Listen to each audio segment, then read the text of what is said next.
রবীন্দ্রনাথ ঠাকুর রচিত একটি গল্প সুভা। মেয়েটির নাম যখন সুভাষিনী রাখা হইয়াছিল, তখন কে জানিত সে বোবা হইবে। তাহার দুটি বড় বোনকে সুকেশিনী ও সুহাসিনী নাম দেওয়া হইয়াছিল, তাই মিলের অনুরোধে তাহার বাপ ছোট মেয়েটির নাম সুভাষিনী রাখে। এখন সকলে তাহাকে সংক্ষেপে সুভা বলে, যাকে এখন বলে। দস্তুর মতো অনুসন্ধান ও অর্থব্যয়ে বড় দুটি মেয়ের বিবাহ হইয়া গেছে। এখন ছোটটি পিতামাতার নীরব হৃদয় ভারের মতো বিরাজ করিতেছে। কথা কয় না, সে যে অনুভব করে ইহা সকলের মনে হয় না। এই জন্য তাহার সাক্ষাতেই সকলে তাহার ভবিষ্যৎ সম্বন্ধে দুশ্চিন্তা প্রকাশ করিত। সে যে বিধাতার অভিশাপ স্বরূপে তাহার পিতৃগৃহে আসিয়া জন্মগ্রহণ করিয়াছে, এই কথা সে শিশুকাল হইতে বুঝিয়া লইয়াছিল। তাহার ফল এই হইয়াছিল, সাধারণের দৃষ্টিপথ হইতে সে আপনাকে গোপন করিয়া রাখিতে সর্বদাই চেষ্টা করিত। মনে করিত, আমাকে সবাই ভুলিলে বাঁচি। কিন্তু বেদনা কি কেহ কখনো ভুলে? পিতামাতার মনে সে সর্বদাই জাগরুক ছিল। বিশেষত তাহার মা তাহাকে নিজের একটা ত্রুটি স্বরূপ দেখিতেন। কেননা মাতা পুত্র অপেক্ষা কন্যাকে নিজের অংশরূপে দেখেন। কন্যার কোনো অসম্পূর্ণতা দেখিলে সেটা যেন বিশেষ রূপে নিজের লজ্জার কারণ বলিয়া মনে করেন। কন্যার পিতা বাণীকণ্ঠ সুভাকে তাহার অন্য মেয়েদের বরঞ্চ অপেক্ষা যেন একটু বেশি ভালোবাসিতেন। কিন্তু মাতা তাহাকে নিজের গর্ভের কলঙ্ক জ্ঞান করিয়া তাহার প্রতি বড় বিরক্ত ছিলেন। সুভার কথা ছিল না, কিন্তু তাহার সুদীর্ঘ পল্লব বিশিষ্ট বড় বড় দুটি কালো চোখ ছিল, এবং তাহার ওষ্ঠাধর ভাবের আভাস মাত্রে কুচি কিশলয়ের মতো কাঁপিয়া উঠিত। কথায় আমরা যে ভাব প্রকাশ করি, সেটা আমাদিগকে অনেকটা নিজের চেষ্টায় গড়িয়া লইতে হয়, কতকটা তর্জমা করার মতো। সকল সময় ঠিক হয় না, ক্ষমতার অভাবে অনেক সময় ভুলও হয়। কিন্তু কালো চোখকে কিছু তর্জমা করিতে হয় না।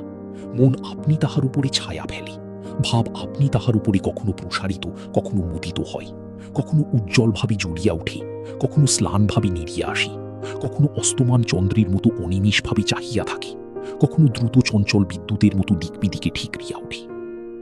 মুখের ভাব বই, আজন্মকাল যাহার অন্য ভাষা নাই, তাহার চোখের ভাষা অসীম উদার এবং অতল স্পর্শ গভীর, অনেকটা স্বচ্ছ আকাশের মতো, উদয়াস্ত এবং ছায়ালোকের নিস্তব্ধ রঙ্গভূমি। এই বাক্যহীন মনুষ্যের মধ্যে বৃহৎ প্রকৃতির মতো একটা বিজন মহত্ব আছে। এই জন্য সাধারণ বালক বালিকারা তাহাকে এক প্রকার ভয় করিত, তাহার সহিত খেলা করিত না।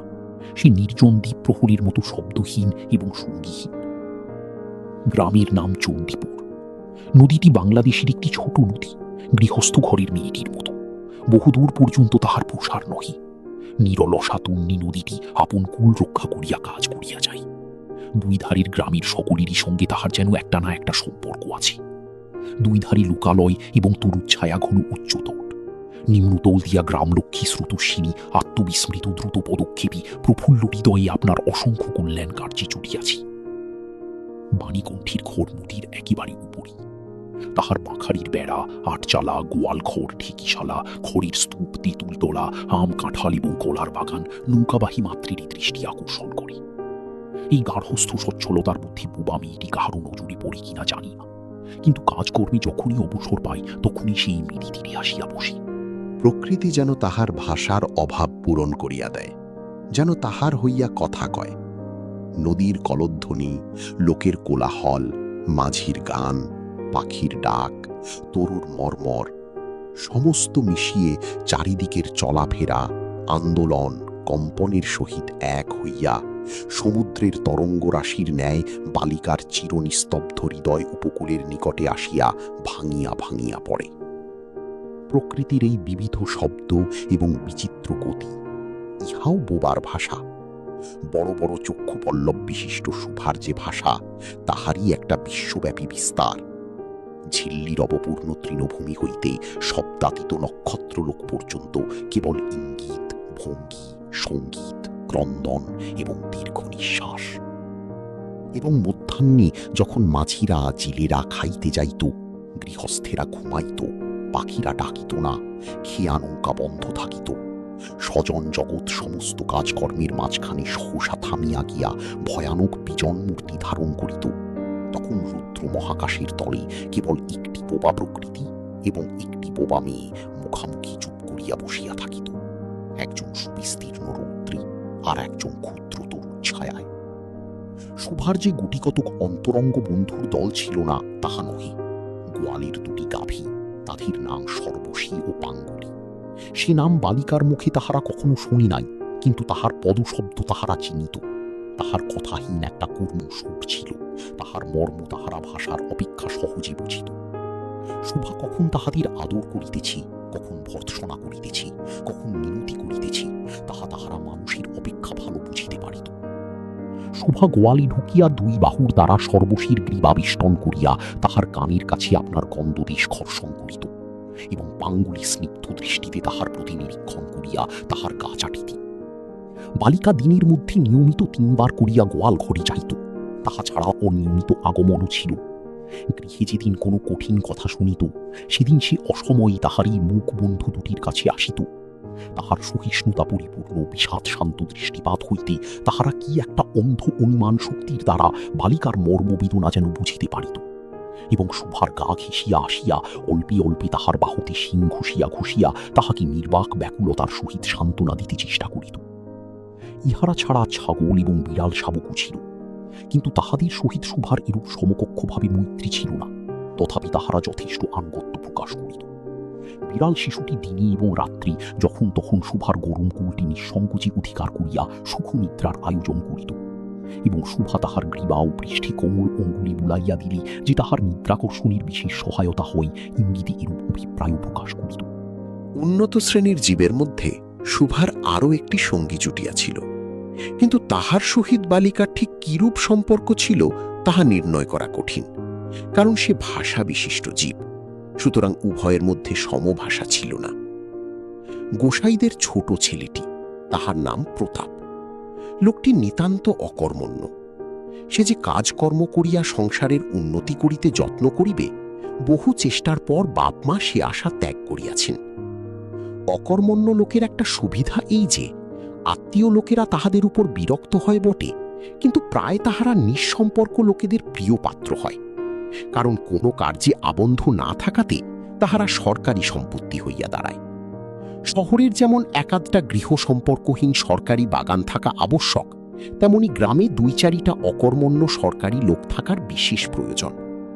কাজে কর্মে, আমোদে অবসরে যেখানে একটা লোক কম পড়ে, সেখানেই তাহাদিগকে হাতের কাছে পাওয়া যায়। প্রতাপের প্রধান শখ ছিপ ফেলিয়া মাছ ধরা। ইহাতে অনেক সময় সহজে কাটানো যায়। অপরাহ্নে নদী তীরে ইহাকে প্রায় এই কাজে নিযুক্ত দেখা যাইত, এবং এই উপলক্ষে সুভার সহিত তাহার প্রায় সাক্ষাৎ হইত। যে কোনো কাজেই নিযুক্ত থাক, একটা সঙ্গী পাইলে প্রতাপ থাকে ভালো। মাছ ধরার সময় বাক্যহীন সঙ্গী সর্বাপেক্ষা শ্রেষ্ঠ। এই জন্য প্রতাপ সুভার মর্যাদা বুঝিত। এই জন্য সকলেই সুভাকে সুভা বলিত। প্রতাপ আরেকটু অতিরিক্ত আদর সংযোগ করিয়া সুভাকে সু বলিয়া ডাকিত। সুভা তেঁতুল তলায় বসিয়া থাকিত, এবং প্রতাপ অনতি দূরে ছিপ ফেলিয়া জলের দিকে চাহিয়া থাকিত। প্রতাপের জন্য একটি করিয়া পান বরাদ্দ ছিল। সুভা তাহা নিজে সাজিয়া আনিত, এবং বোধ করি অনেকক্ষণ বসিয়া বসিয়া চাহিয়া ইচ্ছা করিত প্রতাপের কোনো একটা বিশেষ সাহায্য করিতে, একটা কোনো কাজে লাগিতে, কোনো মতে জানাইয়া দিতে যে এই পৃথিবীতে সেও একজন কম প্রয়োজনীয় লোক নহে। কিন্তু কিছুই করিবার ছিল না। তখন সে মনে মনে বিধাতার কাছে অলৌকিক ক্ষমতা প্রার্থনা করিত।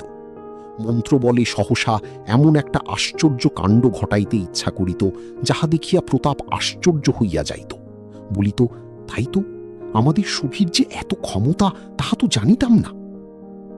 মনে করো, সুভা যদি জলকুমারী হইত, আস্তে আস্তে জল হইতে উঠিয়া একটা সাপের মাথার মণি ঘাটে রাখিয়া যাইত। প্রতাপ তাহার তুচ্ছ মাছ ধরা রাখিয়া সেই মানিক লইয়া জলে ডুব মারিত, এবং পাতালে গিয়া দেখিত রূপার অট্টালিকায় সোনার পালঙ্কে কি বসিয়া আমাদের বাণীকণ্ঠের ঘরের সেই বোবা মেয়ে সু, আমাদের সু সেই মণিদীপ্ত গভীর নিস্তব্ধ পাতালপুরীর একমাত্র রাজকন্যা। তাহা কি হইতে পারিত না? তাহা কি এতই অসম্ভব? আসলে কিছুই অসম্ভব নয়, কিন্তু তবুও সুপ্রজা শূন্য পাতালের রাজবংশে না জন্মিয়া বাণীকণ্ঠের ঘরে আসিয়া জন্মিয়াছে, এবং গোসাইদের ছেলে প্রতাপকে কিছুতেই আশ্চর্য করিতে পারিতেছে না। সুভার বয়স ক্রমেই বাড়িয়া উঠিতেছে, ক্রমে যেন আপনাকে আপনি অনুভব করিতে পারিতেছে। যেন কোনো একটা পূর্ণিমা তিথিতে কোনো একটা সমুদ্র হইতে একটা জোয়ারের স্রোত আসিয়া তাহার অন্তরাত্মাকে এক নতুন অনির্বচনীয় চেতনা শক্তিতে পরিপূর্ণ করিয়া তুলিতেছে। সে আপনাকে আপনি দেখিতেছি, ভাবিতেছি, প্রশ্ন করিতেছি এবং বুঝিতে পারিতেছে না।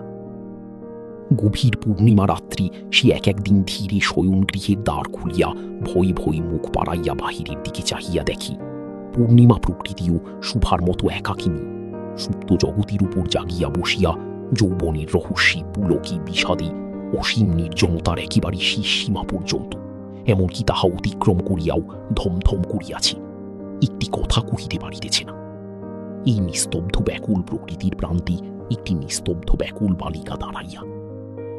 এদিকে কন্যাভারগ্রস্ত পিতামাতা চিন্তিত হইয়া উঠিয়াছে, লুকিও নিন্দা আরম্ভ করিয়াছে। এমনকি এক ঘরে করিবে এমন জনরব শোনা যায়। বাণীকণ্ঠীর সচ্ছল অবস্থা, 2 বেলাই মাছ ভাত খায়, এই জন্য তাহার শত্রুও ছিল। স্ত্রী পুরুষে বিস্তর পরামর্শ হইল। কিছুদিনের মতো বাণী বিদেশে গেল। অবশেষে ফিরিয়া আসিয়া কহিল, চলো, কলিকাতায় চলো। বিদেশ যাত্রার উদ্যোগ হইতে লাগিল।